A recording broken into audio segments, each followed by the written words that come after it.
अगले रोज मैंने एक मर्तबा फिर बाबूजी के दोस्तों से फर्दन फर्दन मुलाकात की और दोपहर के वक्त सालंग राम से मिलने हवाई अड्डे चला गया। बज़ाहिर तो मैं उसे बाबूजी के मुतल्लिक होने वाली प्रोग्रेस रिपोर्ट देने गया था, लेकिन असल में मुझे सालंग राम की उस रोज वाली गुफ्तगू यहाँ ले आई थी।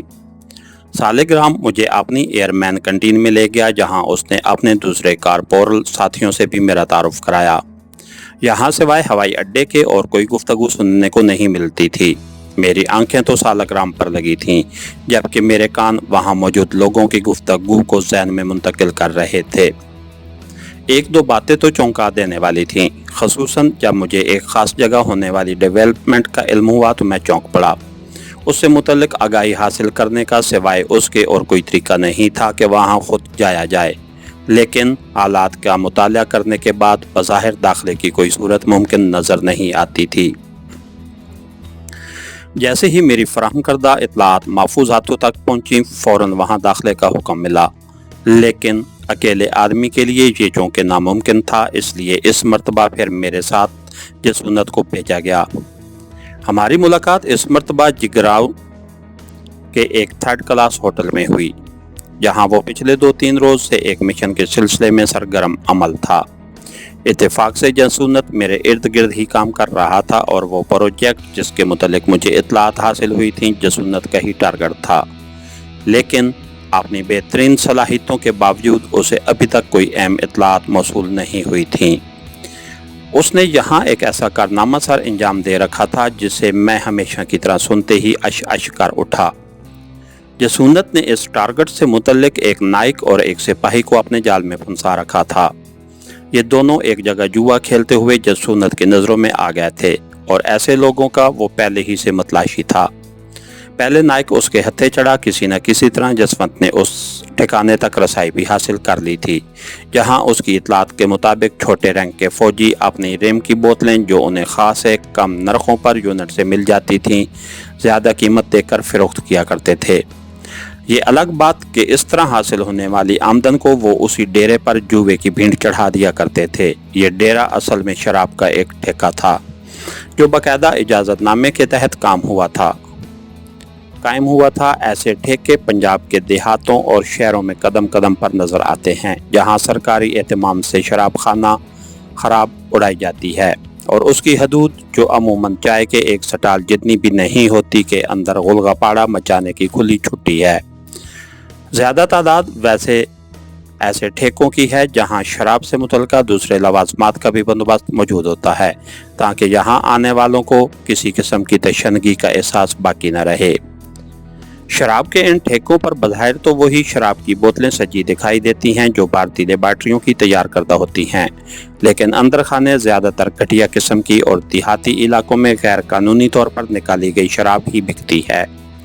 यही वजह है कि आए रोज़ भारत के अखबारात में जहरीली शराब पीने से वाक़या होने वाली किसी न किसी मृत्युओं का जिक्र पढ़ने को मिल जाता है। जसवंत किसी ऐसे ठेके को कैसे नज़रअंदाज कर सकता था जहां उसके टारगेट से मुतल्लिका लोगों का आना जाना रहा हो। यही उसकी जहां दीदा नज़रों ने नाइक अंदर मोहन को ताड़ा था, जो रिम की बोतल फरोख्त करने से हासिल शुदा आमदनी को जुए की नज़र करके अब ललचाई हुई नज़रों से दूसरों के भरे हुए गिलास देख रहा था। ऐसे मौके पर फौजी लोग वर्दी पहनकर आने से तो रहे, लेकिन जासूस की तरबियत में पहला मरहला उसे अपने पेशे से मुतल्लिक अफराद की जान पहचान से मुतल्लिक होता है। अंदर मोहन को उसकी वजह कथा और चाल ढाल से ही जसवंत ने पहचाना था। ये सैंचर की शाम थी।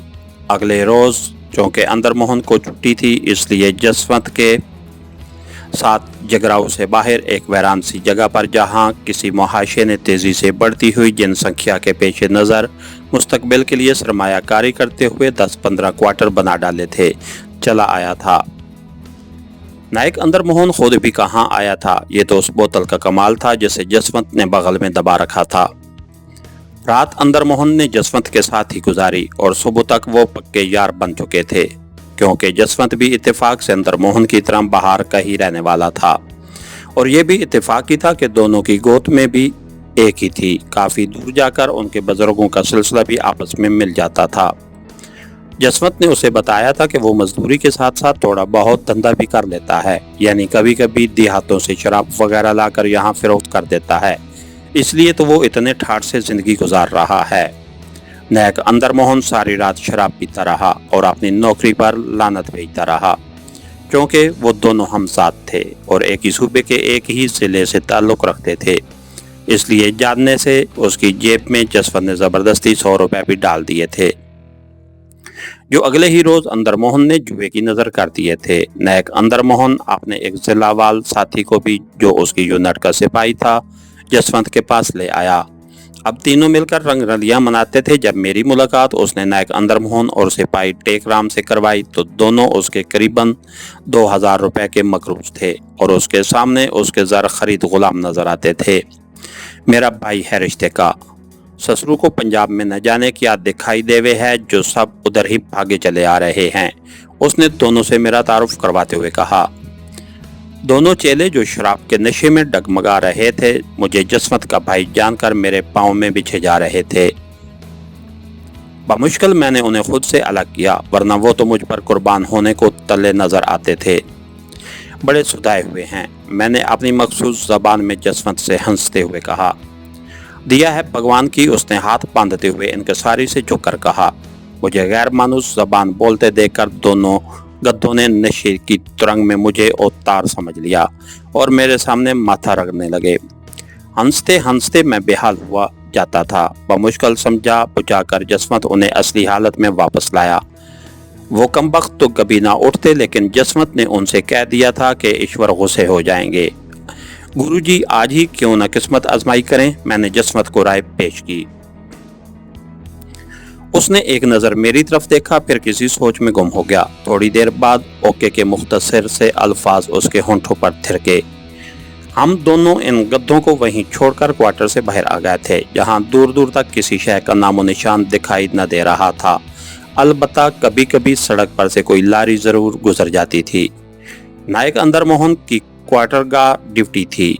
उसे सजा याफ्ता फौजियों के सेलों पर पहरा देना होता था और रात को 8 बजे उसकी ड्यूटी शुरू होनी थी। इस दौरान मैं और जसवंत ने दोनों की मदद से इस बटालियन हेडक्वार्टर का अपने जहन की मदद से नक्शा तैयार कर लिया था। अंदाजन उसे मालूम था कि सजा याफ्ता फौजियों के सेल किस तरफ होंगे, सिवाय उसके कि जसवंत को आज रात के पासवर्ड का इल्म था और हमने इंडियन फौज की वर्दियां ज़ेबे तन कर ली थीं और कोई ज़्यादा राह हमारे पास नहीं था। ये आग में जानबूझकर छलांग लगाने वाली बात थी, लेकिन उसके सिवा चारा ही क्या था। अपनी जान से होली खेलने की इजाज़त किसी जासूस को नहीं दी जाती, लेकिन हमारा ताल्लुक किसी लामज़हबी मुल्क से नहीं। यही वजह थी कि हमने बेसरो सामानी के आलम में भी अल्लाह की खसूसी मदद से वो काम कर दिखाए थे जो शायद दुनिया की बड़ी बड़ी जासूसी एजेंसियों के एजेंट जदीद तरीन आलात जासूसी से लेस होकर भी अंजाम न दे सकें। इसके साथ ही हमारी आज की एपिसोड का इख्तिताम हुआ। कहानीगर चैनल को लाइक कीजिए, सब्सक्राइब कीजिए और बेल आइकन को प्रेस कर दीजिए ताकि हर आने वाली नई वीडियो आप तक बर वक्त पहुँच सके। शुक्रिया।